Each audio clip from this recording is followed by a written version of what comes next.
keynote on a very important topic for us, cybersecurity and resilience. So, Fiona, you have about 15 minutes, and maybe we can keep a couple of questions towards the end if you are so willing.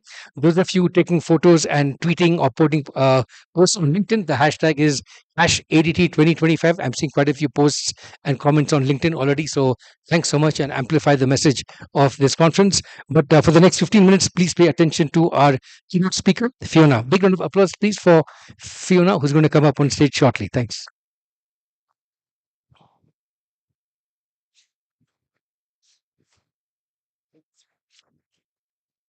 Oh, and a quick announcement. Mint, the Ministry of Innovation and Technology, is offering a tour of the ADWA Museum after 6 o'clock. So, at the end of the day, especially those of you who are from outside of Addis or outside of the country, there's a special tour to this ADWA Museum after 6 o'clock. So, one of our friends, Sayum, will be around and he'll contact you to find out how to take you to the museum. That's going to be from 6 o'clock onwards afterwards. But for now, we have some other business to finish.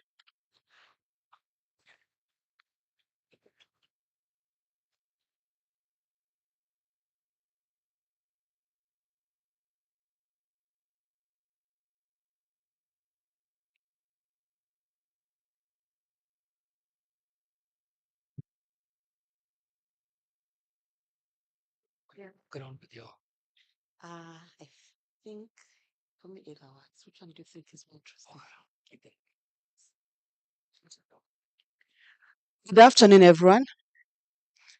Can you all see me? I'm a bit shy to be up there alone, so I'm going to walk around because I like to be with people. And I think it's more interesting when we do it this way. And I want everyone to be up because cybersecurity is very important to us. When we talk about digital transformation, digital acceleration, we cannot do that without thinking of the safety of the infrastructure, the safety of the networks, and everything that goes with it. For those who are not here earlier and who don't know me, Fiona Songa. I run an industry association, the Technology Service Providers Association of Kenya. From 2007, we have been trying to set something up in Addis Ababa. We are still hopeful that we can help our neighbors in Ethiopia to have a similar association because there are benefits that come with coming together and being able to work together. I will just go through the slides as they are in my head. Then when the screen is ready, I will continue. So one of the things that TESPOK has is we run the Kenya Internet Exchange Point. Yesterday, I met the gentleman trying to set up the Addis Ababa Internet Exchange Point. The Internet Exchange Point is the place where you keep your local internet traffic local. And there are benefits to that. One of them being able to ensure cybersecurity. That is very important.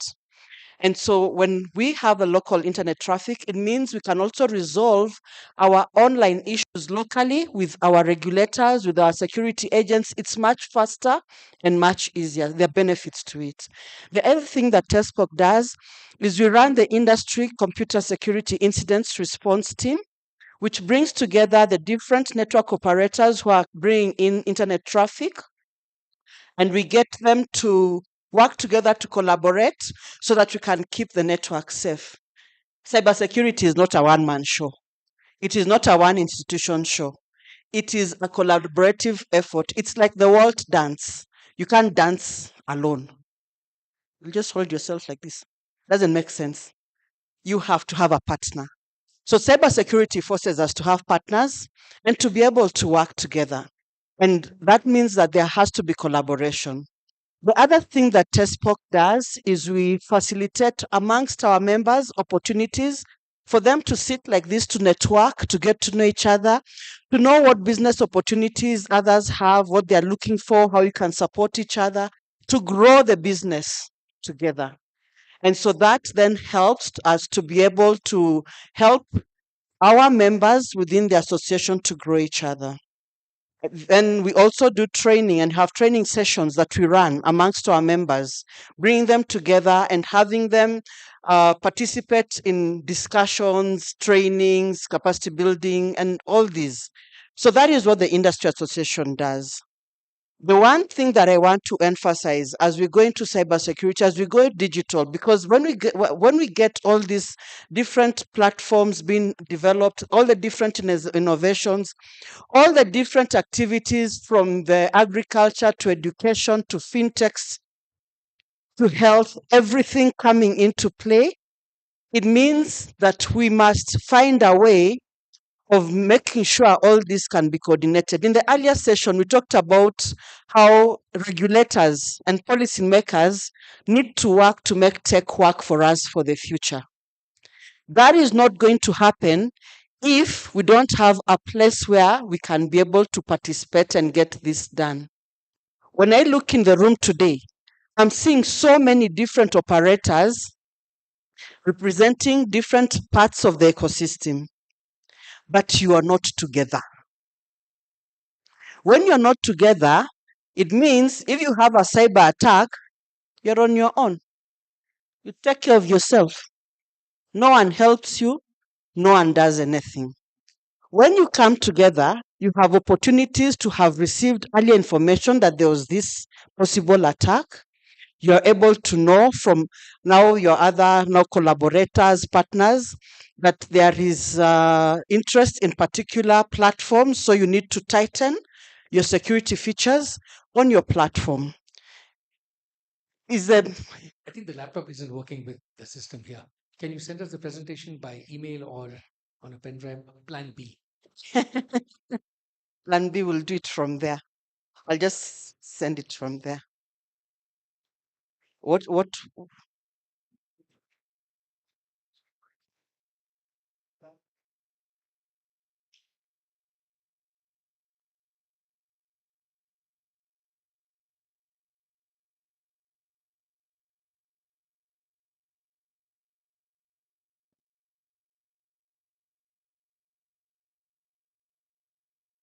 yeah. It is it's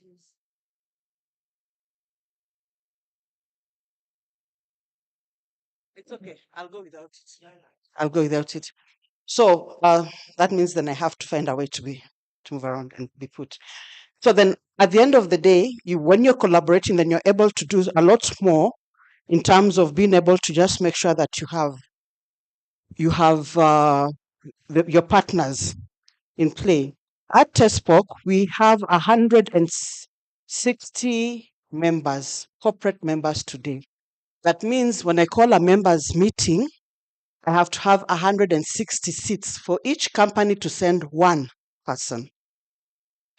That is growth within the ecosystem that enables us to be able to have sufficient basis for collecting data to support our cybersecurity efforts. And we do this in different ways. We've got banks, we've got content providers, we've got the submarine cables, we've got different partners affiliated to what we do. But one of the partners I'll spend time on is the Global Cyber Alliance, where I sit as an advisory council member to the president and the CEO, the global president and CEO of the Global Cyber Alliance. What is our goal? Our goal is to make sure that networks can deliver a secure and a reliable internet service to their customers. I'm noticing the cameraman, Pole. I am moving around and you're trying to get a video. Pole is sorry in Swahili, excuse me. And I'll try to be put so that you can, because you're trying to balance and to move around. I'm sorry about that, but I don't want to be on the podium. So, what are the things we do globally to be able to achieve this? We work with communities at the Global Cyber Alliance. Communities means that when you form an association, we come and work with the association to help give tools that can help you do cybersecurity. We engage infrastructure owners because the infrastructure is the basis. If you don't have your infrastructure secure, it doesn't matter how good the applications are or platforms on that infrastructure. It is going to be difficult for people to enjoy the service and the security of what you're delivering. Third, we drive the ecosystem engagements by ensuring that we can facilitate collaboration amongst the different cybersecurity experts and service providers, bringing more tools to those that need them so that they are able to use and improve standards of cybersecurity deployment, and work very well with the Association of Cybersecurity Teams called FAST, the global body. So, what is our cybersecurity services at TESPOK all about? What we do within the association is we offer an early warning system. That early warning system starts first of all with the infrastructure owners making sure that their networks are clean. So, network integrity and hygiene is the basic. During COVID, the whole world was taken through a hygiene exercise. We had to wash hands, we had to sanitize. Even the smallest flu were wearing masks. When someone sneezes near you, you're like, okay, are they wearing a mask or not? And where are they?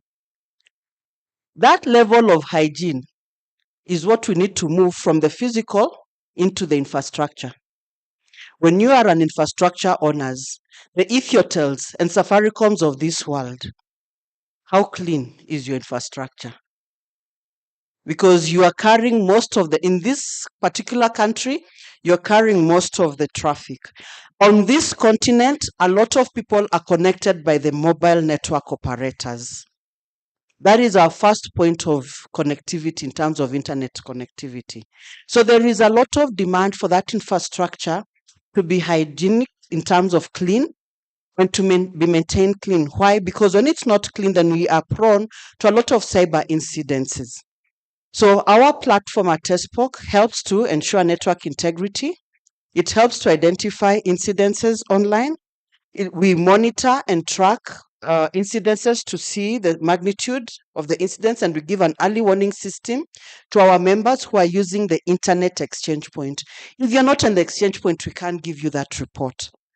Why? Because we have nothing with which we can give you the report, and I'll come to explain to you why that becomes important. We also do vulnerability analysis in terms of assessing to know what is likely to happen to your network based on the traffic that we're seeing on the network. And we do cybersecurity training to industry. That one we give to our members and non-members alike.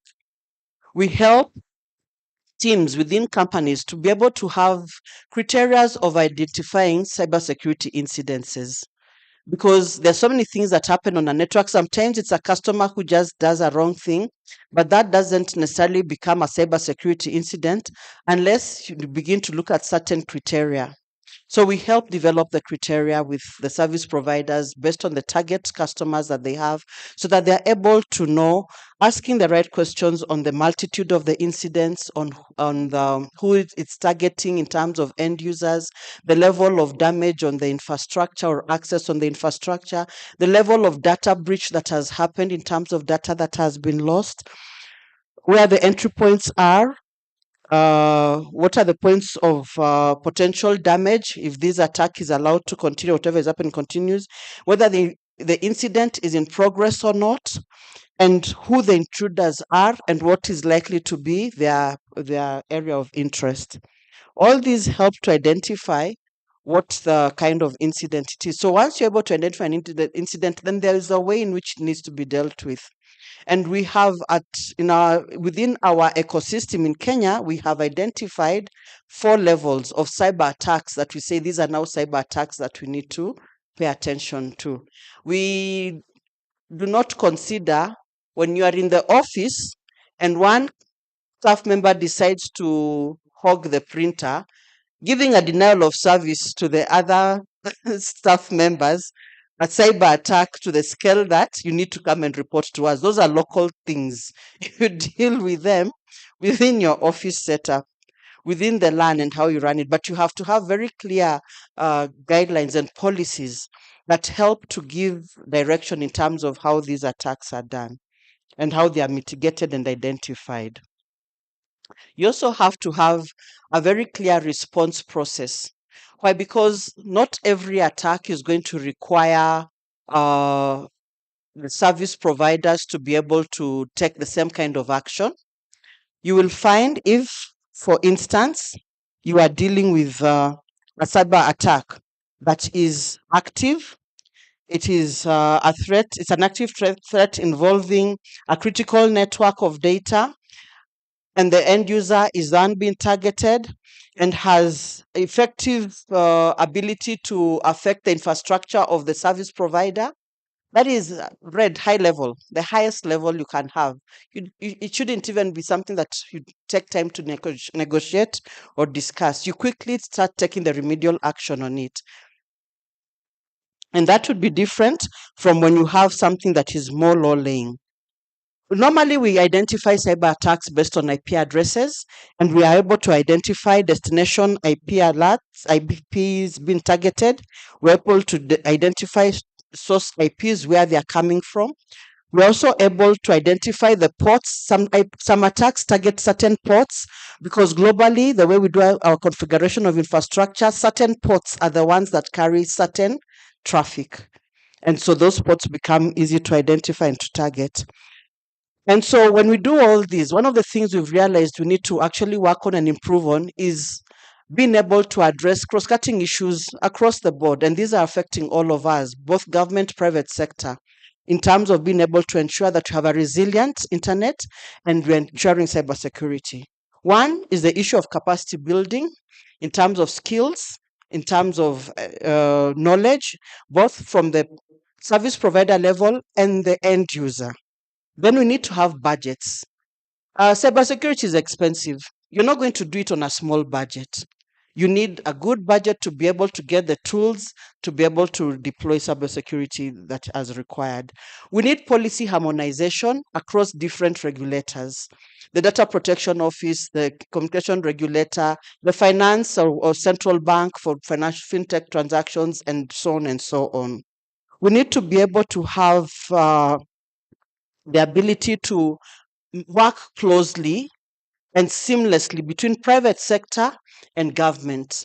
And that requires a lot of collaboration because if you have invested in your infrastructure as private sector, government cannot just come and take it over.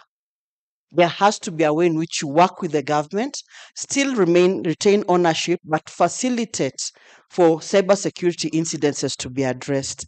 We need a legal and judiciary framework on how to deal with cyber criminals. We have sometimes very different and tough laws of dealing with these, and sometimes some things that where we find gaps, we find it's easier just send the guy to jail. But that doesn't solve the issue because sometimes you find it's a network and you need to be able to get to the bottom of the cyber criminal network to be able to address it properly. So, a framework of harmonization in the legal process and a framework of harmonization in reporting helps us also to be able to identify our cyber issues and to address them together. For me, it was supposed to be a brain teaser to get you concerned and look at the issues that you need to look at in terms of deploying your cybersecurity on your for your networks, for your platforms, for whatever innovative application that you have. If you don't do it that way, you'll not do it correctly. And having a firewall today is not enough. So yes, all the networks have firewalls, but a firewall is not enough. Thank you. Thanks so much, Fiona, for a fantastic keynote session. Apologies for the technical glitches with the laptop, but thanks for your very engaging way of walking around the audience and getting the audience excited about this very important topic. If you have questions and comments for her, we are unfortunately out of time, but she'll be around in the coffee break outside. We've got a quick 35-minute, 25-minute coffee break, and we come back for the last three sessions over here. But first, a big round of applause for Fiona Songa from TESPOK in Kenya. Thank you all so much. Please grab a quick coffee and join me back here again in 25 minutes. Thank you.